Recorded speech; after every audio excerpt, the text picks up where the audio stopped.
সর্বশেষ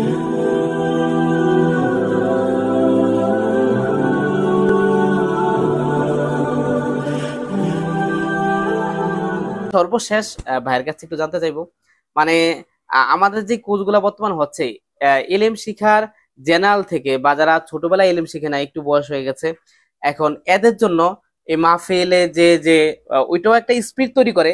মাহফিলে গেলে হয়তো একটা স্পিড তৈরি হয় দিন শিখার প্রতি, কিন্তু দিনটা শিখা প্র্যাকটিক্যালি ভাবে, মানে এটাকে আপনি কিভাবে দেখেন যে আসলে মাহফিলে যেয়ে কি কখনো সম্ভব, না আসলে ফরজি লাইনের কোর্সই আসতে হবে?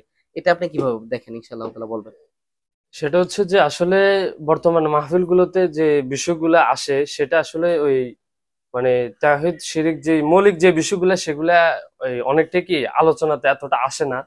আর আরেকটা বিষয় হচ্ছে এই মাহফিলের মানে যে বিষয়টা সেটা হচ্ছে যে এখানে 10 দিনের ধারাবাহিক যে সময় সোহবত প্র্যাকটিক্যাল যে বিষয়টা সেটাতে মনে করেন সে এলমটা অর্জন করতে মানে তার জন্য অনেকটা কি মানে আমি মনে করি সুবিধাজনক। যেমন আমি আমার উপলব্ধি হয়েছে যে আমি যেটা ওয়াজ মাহফিলে বা এই অন্যান্য বিষয়গুলোতে যেরকম ওয়াজ মাহফিলে যে বিষয়টা আমাদের যেটা হয় সেটা হচ্ছে অনেকে মানে এটা তো একদিন মানে একদিনে যেটা আলো মানে করে এটা তো 1-1.5 ঘন্টা বা 2 ঘন্টা, কিন্তু এখানে তো ধারাবাহিক সে কি 10টা দিন রয়েছে।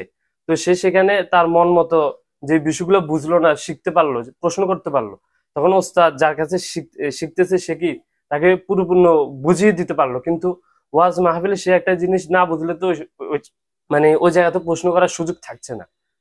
জি। তো এটা যেটা মনে করছি যে আমাদের আমি মনে করি প্র্যাকটিক্যাল মানে এখানে ধারাবাহিক যে 3 দিনের সে বা 10 দিনের যে আলো যেটা হয় প্রচলিত এই মাহফিলে আমরা যেটা শিখতে পারবো না সেটা এই মানে 3 দিন বাকি 10 দিন এই ফরদুল আইন